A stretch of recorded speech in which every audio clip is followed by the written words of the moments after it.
हम भविष्य को नहीं जानते और नहीं जानने का कोई उपाय ही है। हम सिर्फ और सिर्फ वर्तमान से ही रूबरू होते हैं। जीवन 3 कालखंडों का मिला जुला स्वरूप है, भूत, वर्तमान और भविष्य। जीवन में सफलता की कामना करना गलत नहीं है और हम सारे मानव जाति यही करते हैं। विकासवाद का सिद्धांत ही उम्मीद पर टिका है। जब कोई किसान खेत में बीज बोता है तो इस उम्मीद से कि अच्छी फसल होगी, लेकिन बात तो भविष्य की है तो इसकी कोई गारंटी नहीं है। जब एक युवा नौकरी की तैयारी करता है तो उसे यह पता नहीं होता कि वह सफल हो ही जाएगा। जब कोई किसी चीज़ के बारे में रिसर्च करता है तो इसकी कोई गारंटी नहीं है कि वह उस अंजाम तक पहुंच ही जाए। इन सारी मेहनतों के पीछे एक शब्द काम करता है जिसे हम उम्मीद कहते हैं। जब जिंदगी में हम बिल्कुल हार के करीब होते हैं, लगता है बस अब नहीं, तब चुपके से उम्मीद की किरण आकर कहती है एक बार और कोशिश करते हैं। जब दशरथ मांझी ने मात्र एक छेनी और हथौड़ी से 2 किलोमीटर पहाड़ तोड़ना शुरू किया था, तब लोग उन्हें पागल तक करार दे चुके थे, लेकिन सिर्फ आशा और उम्मीद के बल पर उन्होंने पहाड़ का सीना चीरकर रास्ते में तब्दील कर दिया। आज की कहानी कुछ इसी प्रकार की है। नमस्कार, मेरा नाम जितेंद्र कुमार चंचल है और आप देखना शुरू कर चुके हैं द हिस्ट्री ज्ञान।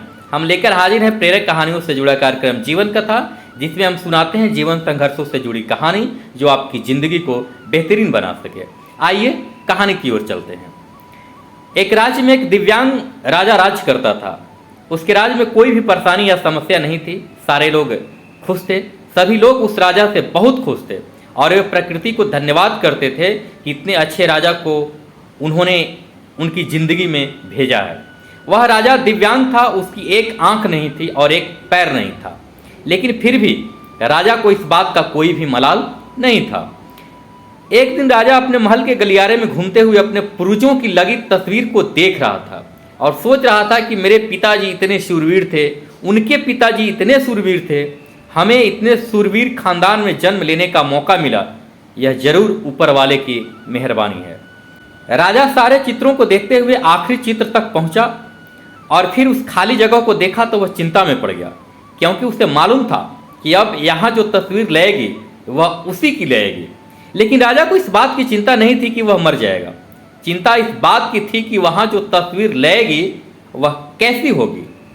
राजा का एक आंख और एक पैर न होने की वजह से वह चिंता में पड़ गया और सोचने लगा कि इस गलियारे में इतने शानदार पेंटिंग लगी है, लेकिन मेरी एक आंख और एक पैर ना होने की वजह से मेरी ही तस्वीर सबसे खराब लगेगी और सबसे भद्दी दिखेगी। राजा ने सोचा कि मेरे मरने के बाद पता नहीं कैसी पेंटिंग बनेगी, तो क्यों ना मैं अपने जीते जी ही एक शानदार पेंटिंग बनवाऊं, ताकि मुझे सुकून मिल सके कि मेरी यहाँ इस तख्त पर अच्छी पेंटिंग लगेगी।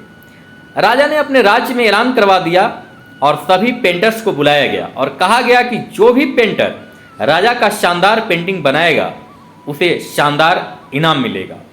अब सभी पेंटर राज्य में आए तो जरूर, लेकिन उन पेंटरों को पता था कि अगर शानदार पेंटिंग बनेगा तो शानदार इनाम तो मिलेगा ही, लेकिन जिस राजा का एक आंख नहीं है, एक पैर नहीं है, उसका शानदार पेंटिंग कैसे बनेगा।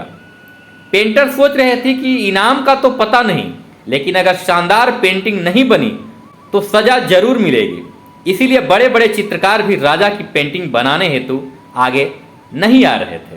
तभी उसमें से एक लड़का बोला, राजा साहब, मैं आपकी पेंटिंग बनाना चाहता हूँ, मुझे 24 घंटे का वक्त दीजिए।